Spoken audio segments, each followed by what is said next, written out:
Good day, everyone.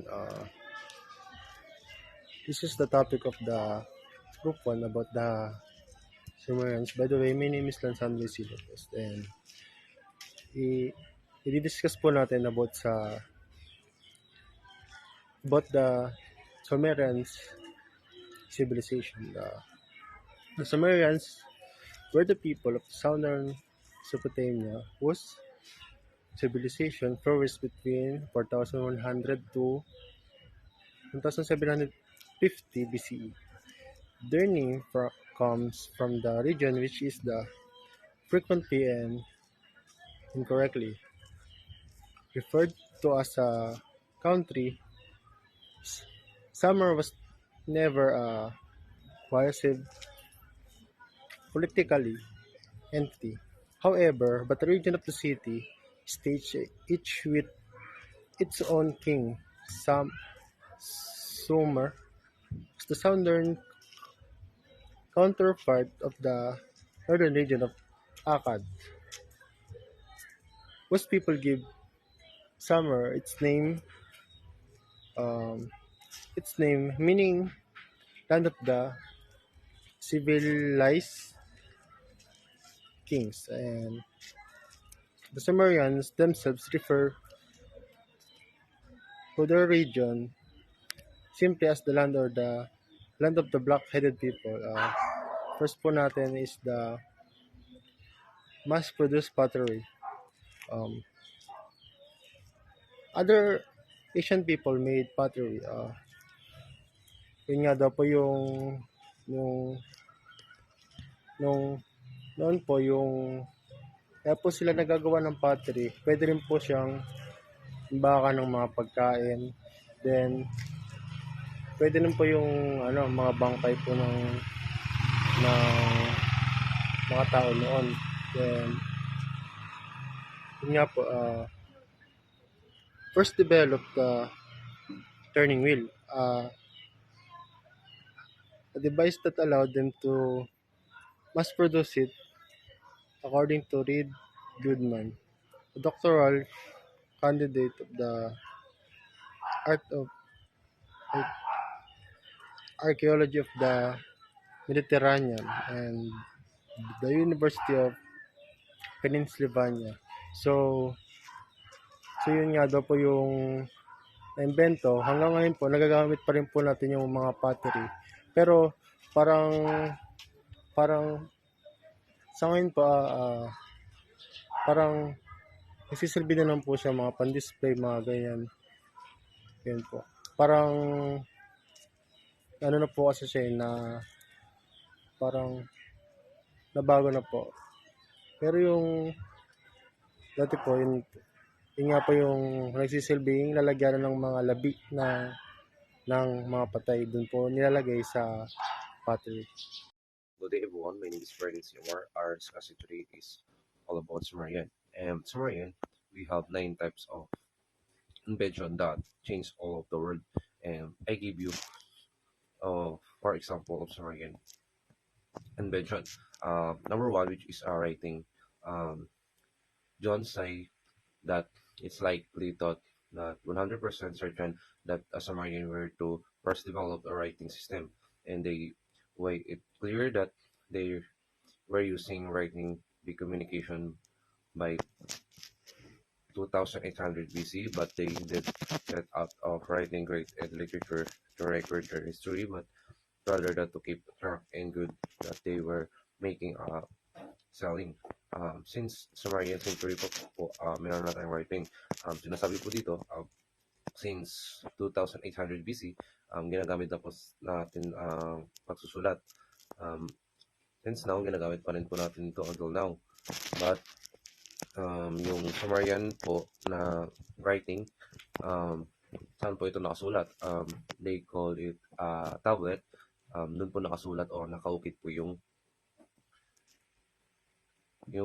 writing po nila. Doon po sa stone made in clay.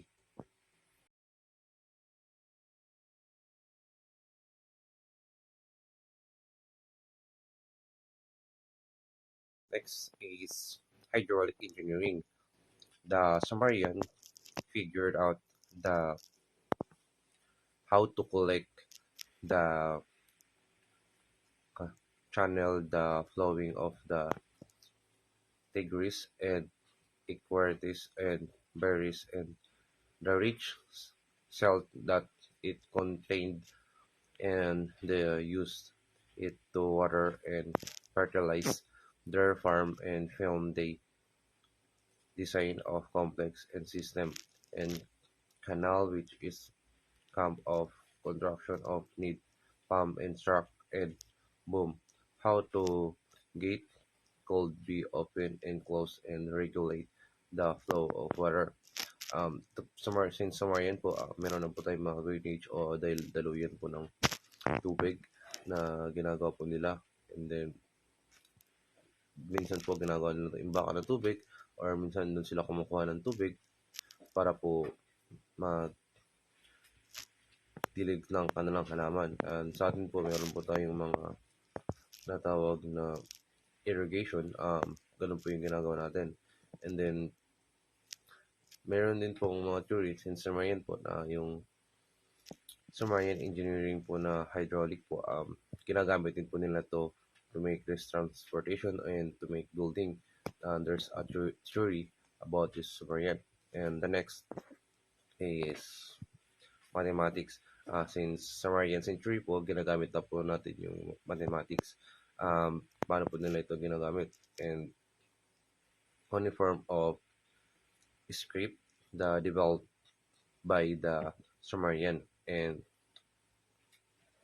primitive people counted using simple method such as putting conches of bone, but it was the Sumerian who developed the moral numbering system based on unit of 60.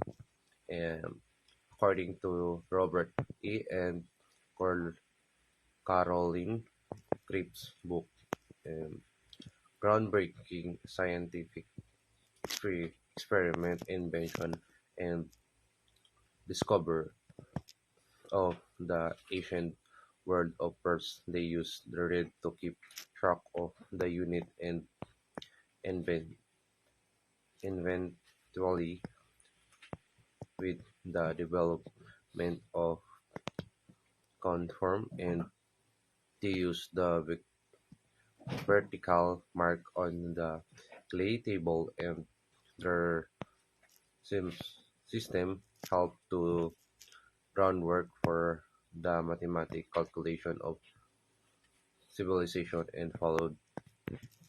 Since Sumerian pa rin po, ginagamit na po natin yung mathematics which is to calculate and about units and record and ginagamit din po nila minsan yung buto paano po nila kinakalculate the moral numbering system based on unit of 60 and according to Robert E. and Caroline Cribb's book, groundbreaking scientific experiment, invention, and discover of the ancient world of Perth. They used the reed to keep track of the unit and eventually with the development of cuneiform and they used the vertical mark on the clay table and their system helped to groundwork for the mathematical calculation of civilization and followed. Since Sumerian pa rin po, ginagamit na po natin yung mathematics which is to calculate and about units and record and ginagamit din po nila minsan yung buto paano po nila kinakalculate and the next is mass product break an archaeological site in Mari Saria and modern Tel Hariri that was ancient Sumerian city on Western Bank of Europe, Europe Operatis and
So, good morning or good afternoon, ma'am.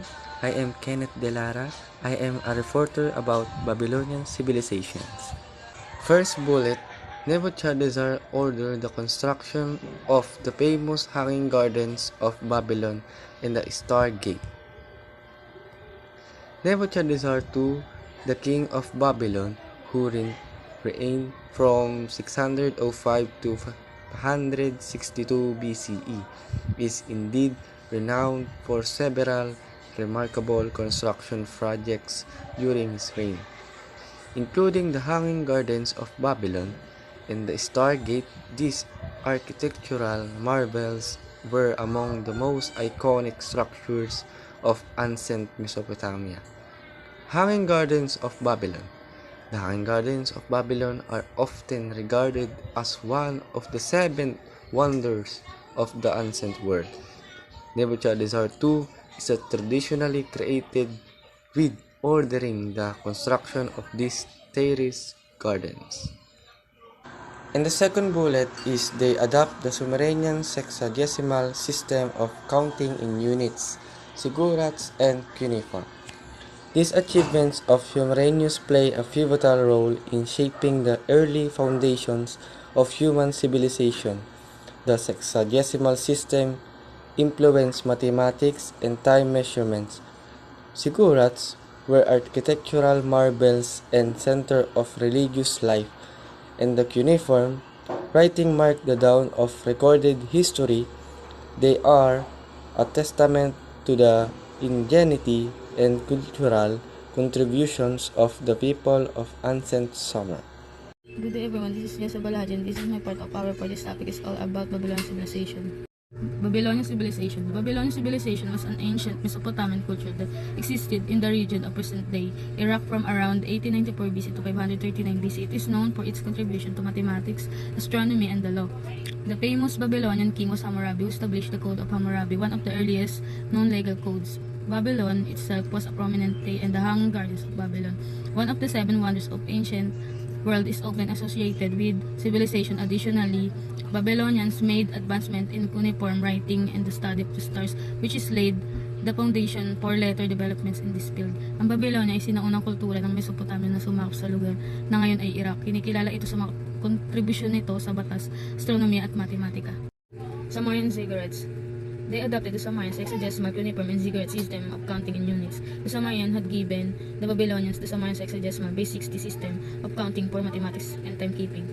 Ziggurats, they serve as center for both administration and religion. The Babylonians continued to build ziggurats and even produced their famous ziggurat, the Itemenanki, which is still standing today.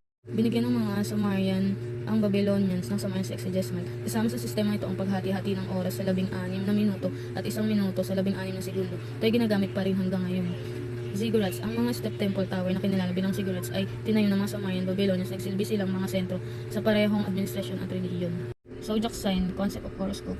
The concept of zodiac sign and horoscope has an ancient origin dating back to civilization like Babylon and Mesopotamia. The zodiac consists of a circular division into 12 30-degree segments. A horoscope is a personalized astrological chart or reading that is generated based on the position of celestial bodies like the sun, moon, planets, and the stars at the time of the reading. Ang zodiac sign ay binubuo ng isang pabilag na division sa 12 na segment. Bawat isa ay pinangalan sa isang konstelasyon. Ang mga segment na ito ay tumutugma sa zodiac sign na alam natin ngayon tulad ng Aries, Taurus, Gemini, Cancer, Leo, Virgo, Libra, Scorpio, Sagittarius, Capricorn, Aquarius, at Pisces. Sa astrolohiya, ang mga palatandaang ito ay kumakatawan sa iba't ibang katangian ng personalidad. At ang horoscope ay isang personalized na astrological chart o pagbabasa ng nabuo batay sa mga posisyon ng celestial na katawan tulad ng araw, buwan, mga planeta at mga bituin sa oras ng pagbabasa. Next reporter, please. Babylonian civilization. So, this is the Code of Hammurabi. The Code of Hammurabi was proclaimed by Babylonian monarch Hammurabi, who reigned from 1792 to 1750 BC and was one of the earliest and most comprehensive written legal system. So, Hammurabi united all the southern Mesopotamia by expanding the city-state of Babylon along the Euphrates River. The Hammurabi Code of Laws of Collection up to 82 regulation established norms for economic regulations and imposed fines and punishment to meet legal criteria. Next is the Babylonian map of the world. The first map. The Babylonian map of the world, also known as the Imago Mundi, is the oldest known global map. This map comes from the 5th century BCE. This map discovered in southern Iraq near in the city of Sipar depicts a small portion of the known world as it known to the Babylonians centuries ago. So this map was discovered north of the ancient city of Babylon on the fertile east bank of the Euphrates River on a clay tablet. Good day everyone, my name is Nehemiah Samson and now I'm going to report the Egyptian civilization. Egyptian civilization. Egypt located in the northeastern part of the African continent, a desert country thriving on an agricultural economy. And now I'm going to discuss about the things, equipment, and instruments used by ancient Egyptians in the past and still exist in this modern era. The first things or equipments that are used in Egyptian civilizations are sandals. According to William H. Peaks, year 2013 book The Material World of Ancient Egypt, the Egyptians wore footwear fashioned from the hides of cattle, goats, and gazelle, or woven from plant materials such as papyrus and grasses. The non-leather sandals were similar to modern flip-flops, with a strap across the instep secured by a cord between the toes. According to Peak, members of the royal elite wore more elaborate sandals, such as these gold sandals that belonged to a queen of the pharaoh Thutmose III. Noong Egyptian civilization, yung sandals na ginamit nila is gawa sa ginto, at ang pwede lang magsuot nito ay ang mga royal elite or ang mga paraon. At dahil sa mga paglipas ng panahon, maraming mga makabagong kaalaman ang nagawa ang tao. Ang sandals na gawa sa ginto ay may iba't ibang klase na rin ito, na gawa sa kahoy at plastic. So the second things or instruments that are used in Egyptian civilizations are mirrors. The Egyptians apparently were concerned about their appearance. Both men and women wore makeup, for example, and they look into a mirror such as this one in the National Museum's Scotland's collection. The shiny copper alloy of this one could be polished up to give a clear surface to allow you to see yourself clearly. Dr. Daniel Potter, an assistant curator, explains one of the Egyptian terms for a mirror translates to see face, a perfect description. We take mirrors for granted today, but there are wonderful examples of wooden cases for mirrors to protect them, showing how prized they were. So, noong Egyptian civilization, yung mirror nila ay gawa sa ginto at need mo pa ito i-polish to give a clear surface to allow you to see yourself. But in new era, hindi mo na kailangan i-polish ang mirror dahil gusto mo na makita ang sarili mo. Egyptian civilization developed a settled agriculture economy and more centralized society. Here are some of the greatest inventions of Egyptian civilization. First is the Sahara Pyramid. It's the largest archaeological site in the country. Nobles were laid to rest here over a period of around 3,500 years, particularly when nearby Memphis, the capital city. Next is the water clock. These clocks were filled with water at the beginning of each day or night, which then flow out continuously over a fixed period through a small opening laterally near the bottom, so that the time could be read from the hour. Next is the Egyptian calendar. The exact origin of the ancient Egyptian calendar is unknown until now, but it is estimated to have started around 5,000 years ago. Calculations are conducted according to the rotation of the sun. Greek civilization. Greece is an archipelago in the southeastern part of Europe, known as birthplace of Western philosophy. Some of the major achievements of the Greeks include in-depth works on philosophy and mathematics. Ancient Greece invented the alarm clock. Alarm clock was invented in 427 BC by Plato, a Greek philosopher in the past. Times people used to wake up by the sunrise, but what happened when they wanted to wake up before sunrise or after? Almost everyone all across the world use the alarm clock. It is a basic need of us to perform different tasks on time. Ancient Greece first gave the concept of alarm, although it was not the same alarm clock which used today, but still it was handy and useful. Odometer was used to measure the short distance with accuracy. According to the studies, odometer was first invented by Vitruvius in around 27 BC. Later on, it was widely used in the late Hellenistic time by Romans. They used this tool to indicate the distance traveled by a vehicle. The benefits of odometers such as measuring distance accurately and revolutionizing road building and travel. Today we can see the use of odometer in every wheeled vehicle to measure the distance traveled. Cartography. Cartography includes the research and studies for making the maps. Maps are used for different purposes. We cannot travel and navigate without maps, just like in the oceans. Maps are in use since ancient times. First of all, it was the ancient Babylon who discovered many new cartography concepts and designed the maps. Anaximander was the famous name who designed and created a world map. He represented different inhabited regions in chart to make the map easily followable by others. The map was shown the Caspian Sea on the east. Greek civilization. Geometrical dimension in logical Greek. They designed various mathematical models and mechanical systems to explain the planetary motion and mechanical systems to explain the planetary position movements on geometrical determination and logical deduction. As the Greek civilization arise, there's a lot invention and improvement from this era. They use such mathematical models and mechanical systems just to know and study the Earth motion and how would it look like in the atmosphere. With that, they will be aware on the happening in the atmosphere and position of Earth as time goes by. In today's world, a lot of improvement device can be used just to see the atmosphere and different planet position, so on and so forth. Water mills were also considered as one of the most important contributions of the Greek civilization to the world. They were commonly used in agricultural processes like milling of grain, which has a necessary form of food processing. Water mills in Greek civilization usually used to fasten to the processing of food. They did not use manpower or any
And for our last topic, let's talk about Roman civilization.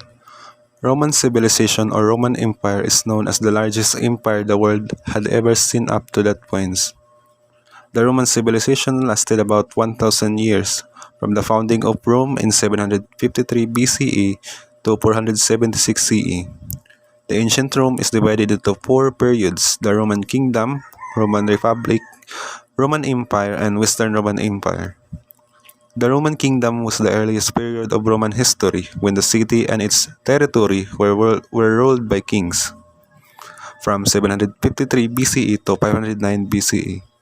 In Roman republics, Rome's control expanded from the city's immediate surroundings to hegemony over the entire Mediterranean world from 509 BCE to 27 BCE. The Roman Empire begins from 27 BCE to 395 CE. The emperors ruled the territory around the Mediterranean in Europe, North Africa, and Western Asia.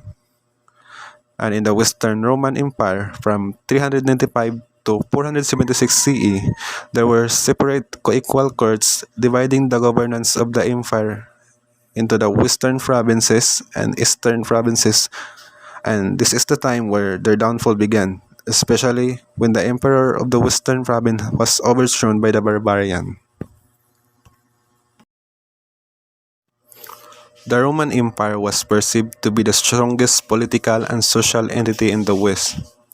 So during their time of civilization, their territory expanded from modern-day Spain to the west and Mesopotamia to the east, and from as far as north as Britain and south to Egypt, covering most of the regions surrounding the Mediterranean Sea.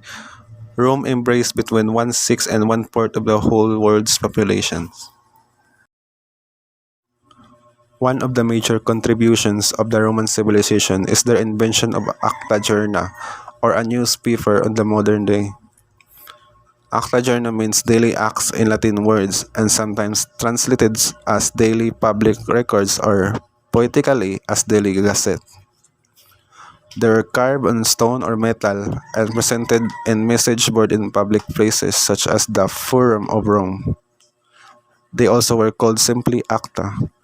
In many ways, they functioned like an early newspaper for the Roman citizen in 59 BCE and continued until 222 CE. The invention of this is contributing a lot in modern day because we still use their style of public communication until now, especially the invention of newspapers that now act as our Acta Journa. The ancient Roman Empire was able to produce the first book or codex. The Romans streamlined the medium by creating the codex as the bound page that is recognized as the earliest incarnation of the book. Sa kasalukuyan, maraming mga libro na ang nagawa dahil sa impluwensya ng Roman sa paggawa ng mga libro. Ngayon ay may titawag na tayong library kung saan makakita natin ang mga libro at kailangan para sa ating pag-aaral. They introduced the Roman numerical. The Roman numerical system for representing number was developed around 500 BC. As the Roman conquered much of the world that was known to them, their numerical system spread throughout the Europe, where Roman numerical remained the primary manners for presenting the numbers for centuries. Sa ngayon, ay nagagamit pa rin ang Roman numerical sa pag-aaral ng tao sa paggawa ng mga pananaliksik at iba pa. They constructed the Pantheon as one of the world's greatest dome building and Colosseum. Rome's stage for individual gladiatorial contest which helps 50,000 spectators. Dahil sa Pantheon at Colosseum, maraming bansa o lugar ang gumaya sa disenyo nito. Karaniwan ang mga simbahan at mga museum. The chariot races and gladiatorial fights were held at Rome's principal stadium, the Circus Maximus, which accommodated some 300,000 people. Ang Circus Maximus ay nakuhaan ng idea ng mga bansa para magkaroon din sila ng ganong kalaking mga stadium. Vitruvius first described the odometer as being used for measuring distance around 27 BC, but evidence points towards Archimedes of Syracuse as its inventor sometime around the First Punic War. Some historians also attribute its invention to Heron of Alexandria. Regardless of who invented it, and odometer was widely used in the late Hellenistic period and by the Romans for indicating the distance traveled by a vehicle. It helped revolutionize the building of roads by accurate measuring distance. The Romans were then able to carefully mark distance with milestone. Anaximander was one of the first pioneer cartographers to create a map of the world. Ancient Greeks created the earliest paper maps that were used for navigation and to depict certain areas of the earth. Anaximander was the first of ancient Greeks to draw a map of the known world, and as such, he is considered to be one of the first cartographers. Hecateius, Herodotus, Eratosthenes, and Ptolemy were other well-known Greek maps makers. The maps they draw were based on explorer observation and mathematical calculation. The ancient Greek maps are important to the history of cartography because they often show Greece as being at the center of the world and surrounded by an ocean. Other early Greek maps show the world as divided into two continents, Asia and Europe. These ideas came largely out of Homer's works as well as other early Greek literature. So overall, the Roman civilization made numerous contributions that have a lasting impact on the world. Some of the contributions that are still useful today includes law and governance. The Romans developed a system of law and governance that emphasized the importance of legal rights, fairness, and due process. Engineering and architecture. The Romans were master builders and engineers, famous for their construction of elaborate structures such as aqueducts, roads, bridges, and buildings. Other one is language and literature. Latin, the language of Romans, have influenced the development of many modern languages, including English, Spanish, French, Italian, and Portuguese. And the last one is democracy and the citizenship. The Roman Republic introduced the concept of democracy and citizenship, where citizens had the right to vote and participate in political process. These contributions of the Roman civilization continue to shape and influence various aspects of our modern society, highlighting their long-lasting usefulness.